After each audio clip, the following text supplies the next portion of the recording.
Salut à tous, je m'appelle Siane, je suis l'auteur des Ravageurs sur Webtoon et aujourd'hui sur ma chaîne Cinétique Créative, je vous explique comment faire votre propre Webtoon. Alors, pour commencer, je vous explique le principe d'un Webtoon. Donc pour ceux qui ne le savent pas, le Webtoon c'est un genre de grande bande dessinée que l'on lit en scrollant sur son téléphone. Donc pour ça, en fait, les auteurs fabriquent une longue bande qui contient donc leur épisode. Et cette longue bande ensuite, ils vont la fractionner en morceaux. Donc ces morceaux-là, on les upload sur la plateforme. Donc ça vous donne des morceaux un peu comme ceci ici. Voilà. Et ça va servir donc à créer cette bande dessinée tout en long qu'on va pouvoir lire tranquillement sur la plateforme comme Webtoon. Donc, par où commencer ? Tout simplement, on crée sa bande. Alors, on va faire fichier nouveau. Et là, on va se poser la question en fait de qu'est-ce qu'on veut faire. On veut une longue bande, il nous faut sa largeur et sa hauteur. Chez Webtoon, normalement le format d'un petit morceau, ceux que l'on upload, sont de 800 par 1280. Sauf que 800 pixels de large, c'est très petit. Donc en fait, moi je travaille à 3 fois la taille du fichier que je poste. Donc en ayant une taille 3 fois plus grande, donc je bosse en 2400 pixels de large, ça me permet d'avoir des fichiers qui sont imprimables parce que de bonne qualité. Pour la hauteur de votre bande, ça va être selon vous, selon votre épisode. Si jamais vous avez un ordinateur qui est pas très puissant, je vous conseille de ne pas faire juste une bande, mais d'en faire plusieurs, que vous découperez par la suite, comme tout à fait normalement vous feriez si avec une bande. Et de voir en fait pour scinder votre épisode à des moments où vous n'avez pas de transition, de choses qui passent d'une bande à l'autre. Ça paraît compliqué, mais c'est très simple en vrai. D'accord ? Alors, je vous montre. Donc moi, je travaille en 2400 de large. Ma hauteur, c'est 49 920 parce que c'est un compte que j'ai fait. Après, vous choisissez comme vous voulez. La résolution, je prends toujours du 300 dpi. Si vous bossez en noir et blanc, je vous conseille du 600. Et si jamais vous voulez pas bosser autrement que pour Internet, vous pouvez rester en 72, mais moi, je vous le déconseille fortement. Du 300, c'est bien, vous pouvez tout faire avec, c'est cool. Donc voilà, simplement, ça va me donner une longue bande comme ça. Je valide. Et voilà, j'ai ma première bande. Donc comme je sais que les gens ils vont avoir un téléphone pour regarder mon Webtoon, je sais qu'ils vont pas tout voir d'un seul coup. Alors moi, pour me repérer dans ma manière de créer mes cases, de créer mon Webtoon, pour savoir quand est-ce qu'il va y avoir des transitions, quand est-ce qu'une case va s'arrêter, un texte va être placé, etc., j'ai placé ce qu'on appelle des repères. Alors ici, ça se voit absolument pas. On va éclaircir et tac. Donc vous voyez ici, j'ai des traits violets. Ça là, cet objet-là, c'est un repère. Donc un repère, en fait, c'est une ligne qui vous permet de faire certaines choses. Moi, je l'utilise juste pour un repère visuel, en fait. Je ne m'en sers pas pour le dessin. Mais c'est quelque chose de très pratique parce que moi, je sais que dans cet espace-là, j'ai un morceau. Voilà. Alors si vous voulez pouvoir séparer comme moi le contenu en fait de votre épisode, je vous montre comment placer vos repères, c'est vraiment très simple. Il s'agit de les tirer à partir de la règle ici. Alors si vous n'avez pas vos règles d'afficher, tout simplement, vous allez dans affichage et vous cliquez ici sur règles. Et le raccourci c'est CTRL plus R. Donc pour savoir où est-ce que mon morceau va s'arrêter, normalement, je sais que c'est 1280 de hauteur, sauf que moi, je travaille à 3 fois la taille. Donc moi, j'ai fait 3 fois 1280. Hop. Et on est sur 3840. Alors, il est un tout petit peu décalé, mais c'est pas grave en soi. Donc pour tirer votre repère, simplement vous zoomez pour avoir ici le visuel du chiffre que vous voulez.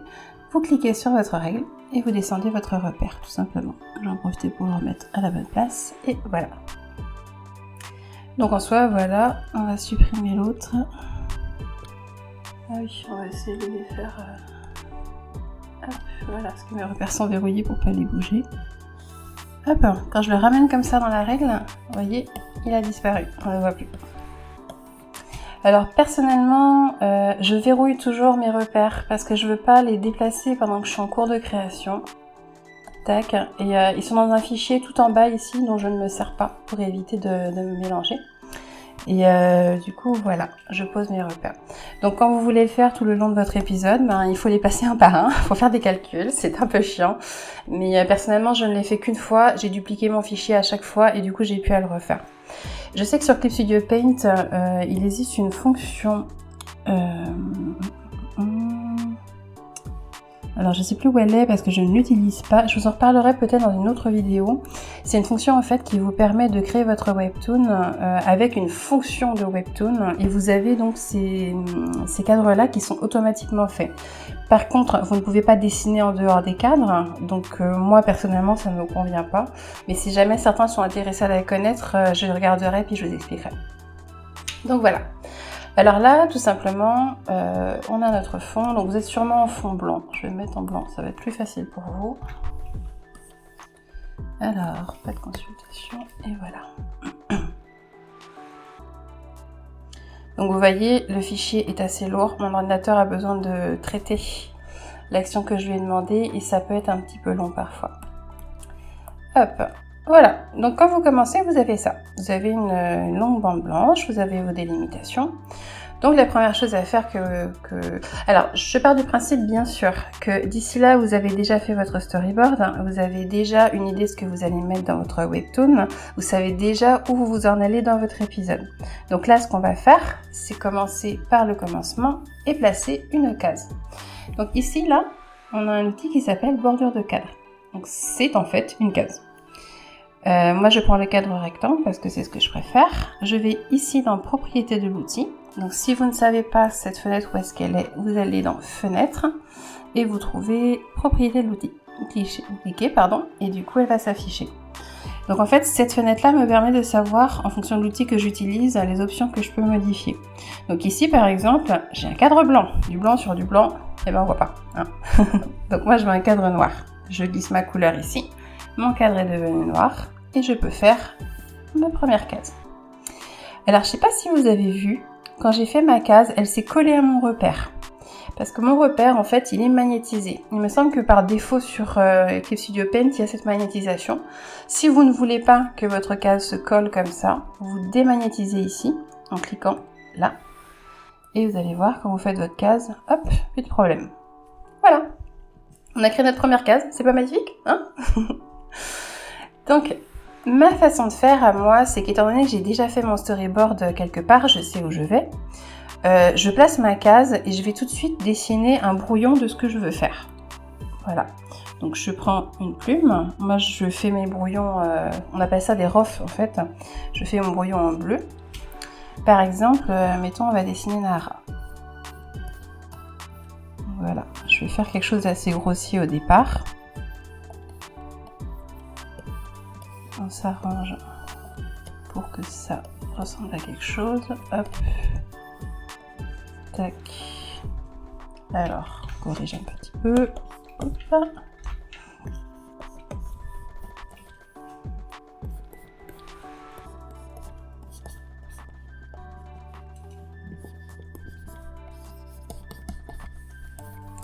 Voilà. Donc voilà, je fais un truc rapide comme ça. C'est juste pour me rappeler ce que j'ai dans le contenu de ma case. Tac. Je vois déjà des erreurs, je reviendrai dessus après. D'accord? Alors, j'ai mon premier contenu de case ici. Ce que je veux faire, c'est ma deuxième case. Hop, je clique sur la bordure de cadre. Encore une fois, ma couleur a changé parce que ça prend automatiquement la couleur que j'avais sélectionnée pour mon pinceau. Je la remets en noir, je mets une deuxième case. Voilà. Donc celle-là, je la remplirai pas, je vais faire un dessin rapidement. Hop, on repasse avec la plume, on reprend sa couleur et hop, voilà. On s'en fiche, d'accord? Donc jusque là, tout va bien. On sait faire une case, on sait qu'on a quelque chose dedans. Alors comme vous l'avez vu, chaque fois que je crée une case, là, ça me crée un dossier, ici. Et dedans, on a un calque blanc, qui est en fait un calque d'arrière-plan, et un calque transparent, un calque tout à fait normal de pixelisation et tout. Et ces calques-là viennent automatiquement dans ce dossier et vous pouvez dessiner sur ce calque-là, le calque normal ici. Donc moi, je vais vous montrer un petit truc. Vous avez remarqué sûrement, quand je suis sur cette case-là, donc là c'est la première case que j'ai faite, autour de votre case, vous avez du violet. Est-ce que vous savez ce que c'est? Oui, non. Bien sûr, vous ne me répondrez pas parce que vous n'êtes pas avec moi. Ce violet, justement, c'est un masque. Et ce masque-là est vachement important, et c'est pour ça que les cases ont une utilité vraiment particulière. C'est que si jamais vous dessinez dans votre case, vous voyez, ça ne dépasse pas. Même si je descends sur la case en bas, ça ne dépasse jamais.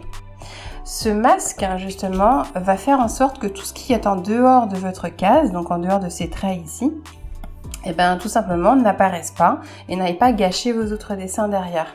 Moi je trouve ça hyper pratique parce que du coup vous n'avez absolument pas besoin de redécouper vos images, d'effacer les trucs qui dépassent, etc. Et c'est vraiment un gain de temps pas possible. Alors là on est bien. Sauf que ma case ici, ben, je trouve qu'elle n'est pas exactement à la taille que je voudrais. Et manipuler des cases, ben, en fait c'est possible. Ici on a un merveilleux outil qui s'appelle l'outil... Voilà, l'outil opération. Dans l'outil opération, en fait, vous avez des sous-outils, l'outil objet ici. Vous voyez, j'avais ma case de cliquer et directement, ça a fait apparaître des petits coins partout. Des petits, je sais pas comment dire, des petites poignées, on va dire. Donc ici, là, je peux cliquer sur ma poignée pour redimensionner la taille de ma case. Hop, et voilà, tout simplement. Si j'avais voulu déformer ma case, j'aurais pu tirer sur les poignées rouges et faire quelque chose de plus, on va dire, exotique. Voilà. Donc moi, je vais garder une case normale. Hein. Comme je vais vous faire un beau dessin, ben, en vrai, je vais la laisser à cette taille-là. Et voilà.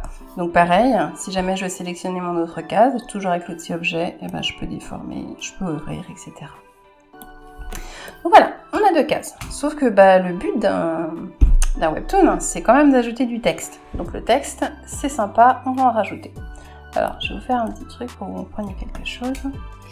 Alors, l'outil texte, il est là. C'est le A ici, donc c'est le raccourci T, donc la touche T sur le clavier. Vous cliquez dessus.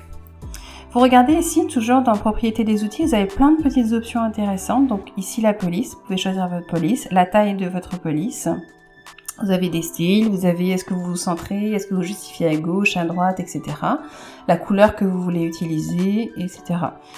Donc si jamais vous voulez plus d'options, vous pouvez aller ici dans la petite clé à molette, hein, c'est la palette de détails. Je rentrerai pas dedans aujourd'hui, mais sachez que ça existe et que vous avez beaucoup plus d'options dans ça, dans tous les outils que vous utilisez. Donc voilà, je veux placer du texte. Donc ma petite barre est là, je clique, on a le curseur. Je tape mon texte et je valide. Mais oh mon Dieu, on voit pas mon texte, qu'est-ce qui se passe? Pourtant il est bien là, hein. On le voit ici, le calque. Le texte est là, mais je ne le vois pas. Tout simplement parce qu'il est dans ma case. Et forcément, à l'endroit où je l'ai mis, il se retrouve sous le masque violet dont on a parlé tout à l'heure et donc on ne peut pas le voir. Alors pro tip, tous les textes que je mets, moi personnellement, je les enlève, je les sors des dossiers de cases et je crée un nouveau dossier exprès que je nomme texte. Et je m'efforce de mettre tous mes textes. Oula, qu'est-ce que j'ai fait? Les textes. Hop. Et je m'efforce que ce dossier-là reste toujours au-dessus de toutes mes cases. Comme ça, mettons, je veux déplacer mon texte, où que ce soit que je le mets, il reste apparent. Il reste apparent et vous n'avez pas de problème avec le masque. D'accord? Alors le problème qui va se poser en fait, c'est que dès que vous allez créer une nouvelle case avec votre outil case, malheureusement, elle va toujours venir se placer ici au-dessus de votre dossier. Donc le dossier texte, il faudra toujours penser à le remonter en haut pour être sûr qu'on le voit bien. C'est un petit détail, mais qui peut avoir toute son importance. Parce que des fois, c'est chiant. On perd ses textes, on s'en rend pas compte. Voilà. Donc, savoir pour mettre les textes, si jamais vous les modifiez, vous rappuyez sur la touche T, vous rentrez dedans et vous tapez, je sais pas, vous corrigez. Voilà. Paf, c'est parfait. On valide, le texte est fait, on est content. Bon, moi je veux bien un texte, hein, c'est bien beau, mais mon texte, il faudrait bien le mettre dans une bulle. Ce serait cool ça. Justement, vous savez quoi? On a un outil bulle. Hop là, qu'est-ce que tu m'as fait? Juste ici. Vous cliquez, vous choisissez le type de bulle qui vous convient. Donc vous avez bulle aquaron par exemple. Je la déteste, je l'ai utilisé longtemps, mais j'aimais vraiment pas ça. Donc ce qu'on va prendre en fait ici, ça va être la plume de bulle. Alors, la plume de bulle, c'est simplement une plume qui vous permet de dessiner une bulle. Ça peut être bien, ça peut être pas bien. Je l'aime beaucoup parce que c'est elle qui m'a permis de me réconcilier avec les bulles. Mais le truc, c'est que parfois, on fait pas des bulles qui sont très jolies. Comme vous voyez, celle-là, elle est un petit peu ovale, elle est un petit peu déformée. Mais ça se modifie. Alors là, je clique par réflexe dessus, mais je vais vous montrer comment faire, rassurez-vous. Donc à la base, vous avez votre outil. Vous pouvez aller encore une fois sur l'outil Opération, dans Objet. Et quand vous cliquez ici sur les bords de votre bulle, vous avez des petits points qui apparaissent. Donc ces petits points en fait sont là parce que votre bulle est dessinée en vectoriel. Et ça c'est génial parce que du coup vous pouvez modifier votre bulle comme vous voulez, tout simplement. Voilà. Bon, je ne vais pas faire ça, on est d'accord. Hein. Mais simplement, par exemple, si je veux redresser ça, hop, je décale mes points, c'est beaucoup plus joli. Voilà. Donc ça c'est la méthode un peu fastidieuse entre guillemets, mais une fois qu'on a l'outil en main, ça va beaucoup mieux. Et ça permet de faire vraiment les bulles qu'on veut, vraiment la forme qu'on veut, etc. Alors là, moi je note que mon texte là il n'est pas bien placé du tout. Mon Dieu, qu'est-ce que je vais faire? Parce que si vous regardez dans mon calque, là, mon calque de texte, ma bulle elle s'est collée à mon texte. Et c'est embêtant. Si je déplace ça là, c'est tout qui se déplace. C'est pas le texte ni la bulle, c'est le tout. Donc comment on corrige ça? Tout simplement, on a toujours notre outil objet ici. En cliquant sur le texte, ça ne sélectionne que le texte et vous pouvez le bouger comme vous voulez. Et pourtant, il va toujours rester collé avec la bulle. Si jamais je sors et que je reprends l'outil, ça me sélectionne ma bulle, mais mon texte, je peux le remettre dessus. Hop, voilà, tout simplement. Alors si comme moi, vous êtes des grands paresseux, vous n'avez pas envie de refaire vos bulles vous-même, tout simplement, il y a un truc qui est fantastique qui s'appelle les assets dans Clip Studio Paint. Alors je vous le montrerai pas aujourd'hui, les assets, parce que c'est pas que c'est chiant, mais il y a tout un truc à vous expliquer. Et dans les assets, vous pouvez télécharger des choses comme des brushes, comme des bulles, justement, comme des bâtiments, des objets 3D, n'importe quoi. Et donc moi, en fait, j'ai découvert ce set de bulles-là, je crois que c'est un ami qui me l'a donné, je me rappelle même plus. Et en fait, ces bulles-là sont déjà toutes prêtes. Vous pouvez les utiliser sans avoir à les dessiner vous-même. Alors comment on fait? Je reprends mon outil objet ici, tac, je clique sur ma bulle, je fais supprimer. Donc il me reste toujours mon texte sur mon calque, mais j'ai plus de bulle. Et ici, je vais choisir la bulle que je veux, je clique, je maintiens, je glisse et je lâche. Et voilà, regardez mon calque. J'ai un nouveau calque de bulle, enfin c'est le même en fait, mais la bulle a remplacé l'autre. Donc, on a notre bulle, on a notre texte, sauf que là, ma bulle, je la trouve un petit peu grande.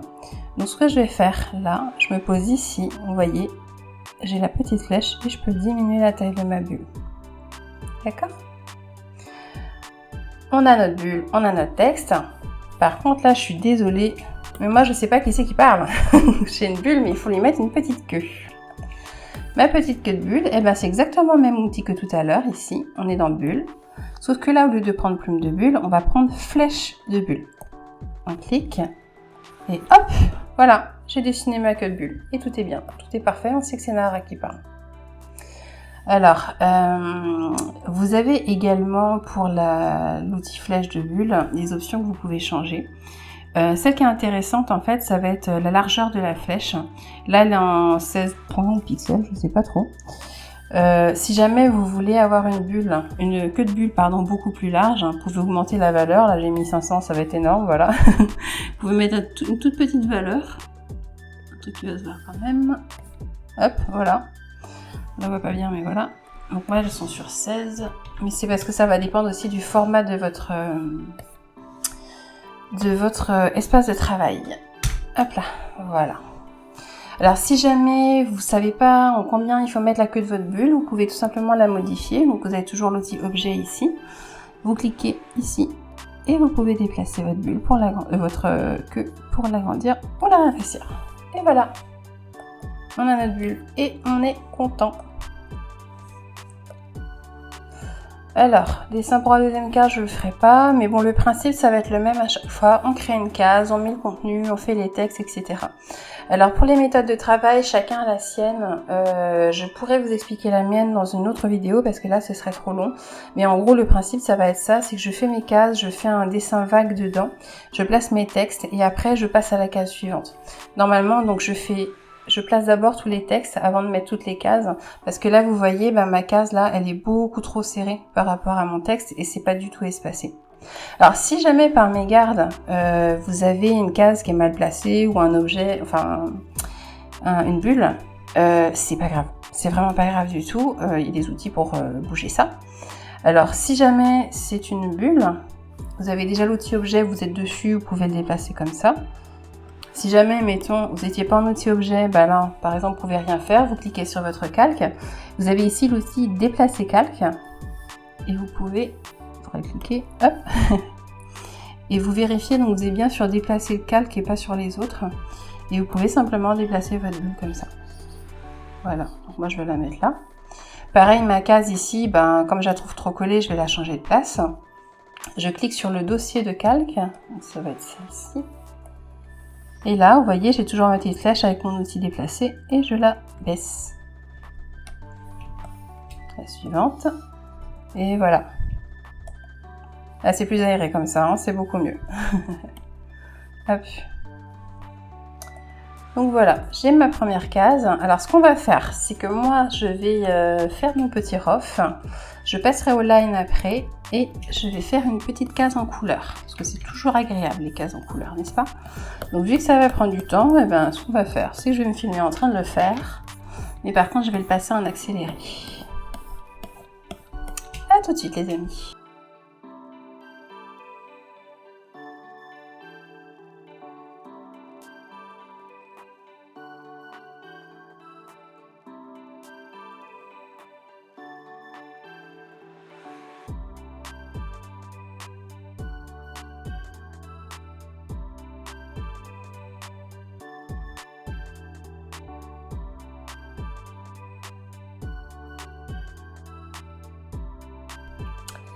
Voilà, donc là j'ai fini mon rough, comme vous le voyez, on reste sur quelque chose de très brouillon, de très plein de traits et compagnie.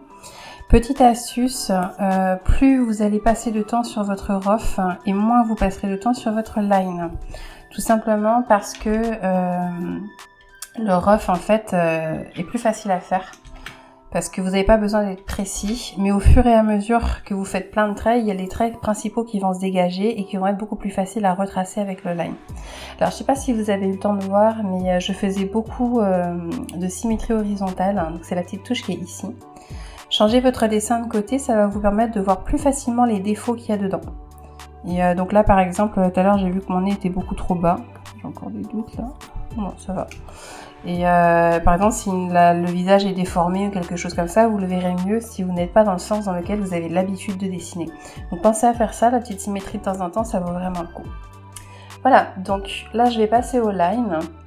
Donc ici j'avais qu'un seul calque dans mon dossier, je vais en rajouter un autre. Là, dans les petits objets qu'on a ici, on a ce qu'on appelle le calque de vecteur. On a également le calque de pixelisation.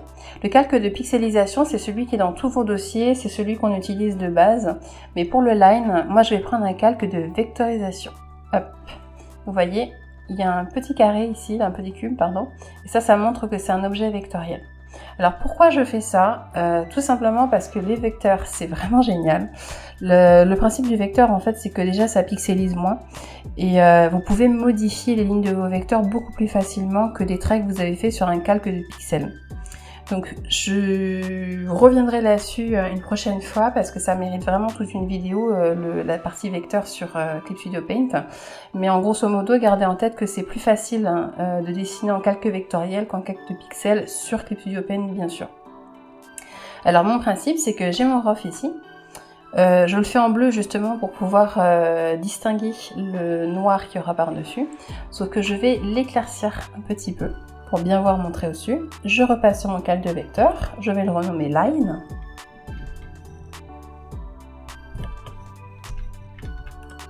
Tac. Et du coup, je vais passer au line. Donc les brushes, pareil, chacun sa brush, chacun ce qui lui convient. Moi j'ai une brush téléchargée dans les assets que j'ai modifiée. Mais après, voilà, vous pouvez trouver la brush qui vous convient, puis on pourra en reparler aussi de ça si vous voulez. Donc voilà, je fais mon line.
Voilà, on y est. J'ai fait mon dessin. Il y aurait bien sûr des trucs à corriger, je vois déjà les trucs qui vont pas, mais je voudrais faire vite quand même pour pas que la vidéo dure 4 heures. Donc voilà, en gros ça donne ça. Vous avez vu, j'ai vraiment manipulé mes vecteurs, donc comme je vous l'ai dit, je vous l'expliquerai dans une autre vidéo, mais ça reste vraiment quelque chose de vraiment formidable à utiliser. Alors voilà, donc mon rough, j'en ai plus besoin, je le jette. Vous avez peut-être remarqué que je ne suis pas exactement les lignes de mon rough, tout simplement parce que il y a des fois où je ne sens pas de suivre exactement. Après c'est vous qui voyez en fonction de votre propre technique. Donc ici j'ai supprimé en appuyant sur la touche supprimer, donc qui ne vire pas le calque, mais qui enlève absolument tout ce qu'il y a dessus. Et donc là je vais pouvoir passer à la colo. Donc pareil, ma méthode de colo, je vous la montre, mais je vous l'expliquerai un petit peu plus tard. Il y a des milliards de méthodes de colorisation, donc chacun prend ce qui lui plaît. Et la mienne, donc c'est très très simple, hein, c'est poser les aplats, poser les ombres et les lumières, et basta, ça va pas plus mal que ça. Donc voilà, je commence. Un petit topo rapide. Les outils pour colorier, donc vous avez vos plumes, vous avez tout ce qui est crayon, pastel, etc. Vous avez les pinceaux, tout ce qui est aquarelle, peinture à l'huile, encre, etc. L'aérographe qui est vraiment génial, le seau ici. Et moi pour faire mes aplats j'utilise principalement la plume, le seau et également ici le lasso de remplissage, alors qui normalement n'est pas là, c'est moi qui l'ai sorti et qui l'ai mis là, et je pense qu'en fait il est dans figure à la base. Donc vous allez voir, je vais l'utiliser plusieurs fois, c'est vraiment très pratique. Plus tard je ferai une vidéo exprès pour ces outils là parce que c'est vraiment très intéressant de les connaître. Allez go!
Et voilà, c'est une case qui est faite un peu rapidement, bien entendu, parce que là je fais déjà assez long pour la vidéo, mais en gros ça donne ça.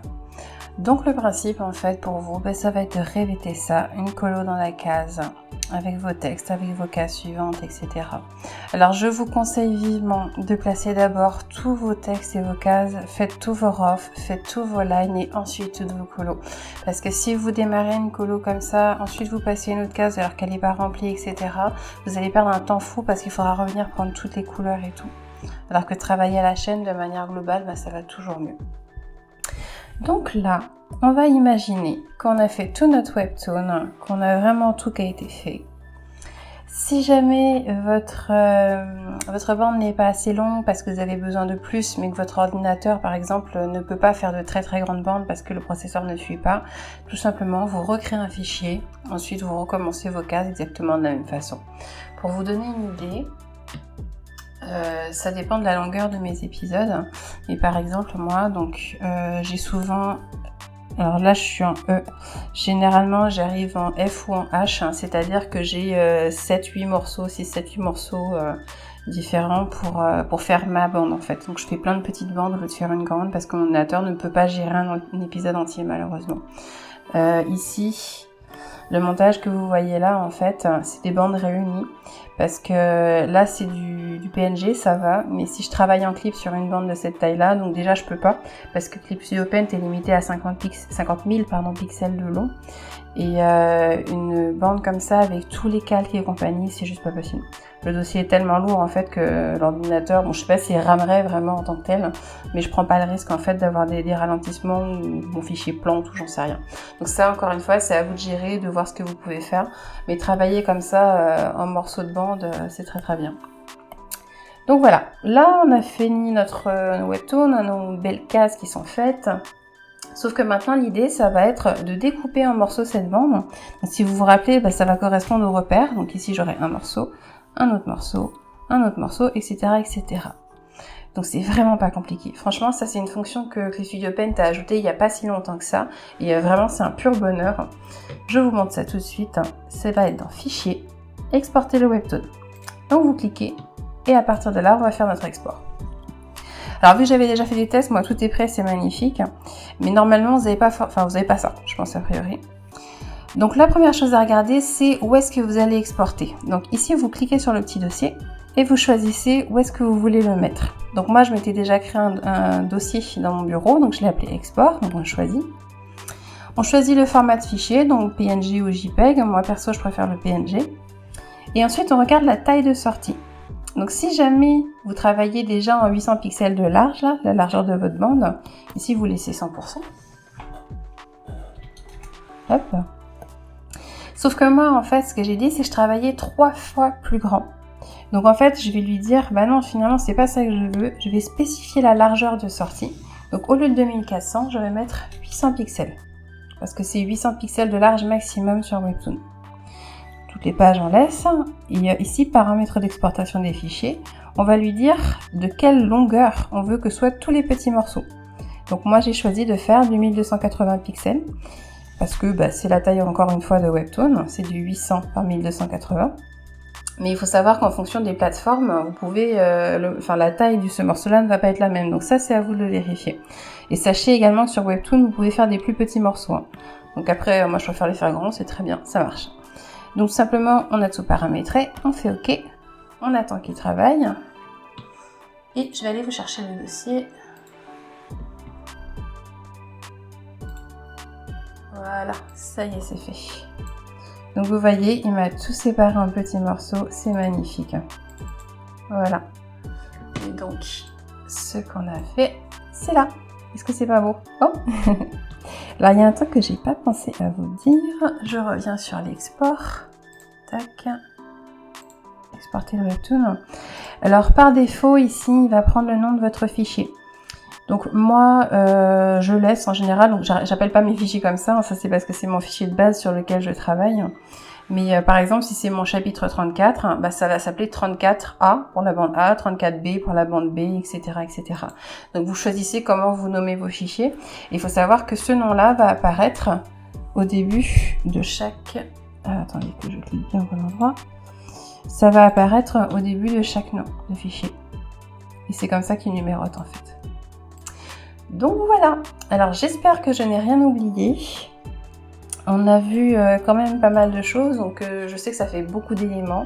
Prenez le temps de revoir la vidéo, posez-moi des questions si vous en avez. Alors je peux pas toujours répondre, je suis pas toujours disponible, mais j'essaierai de passer à regarder quand même de temps en temps.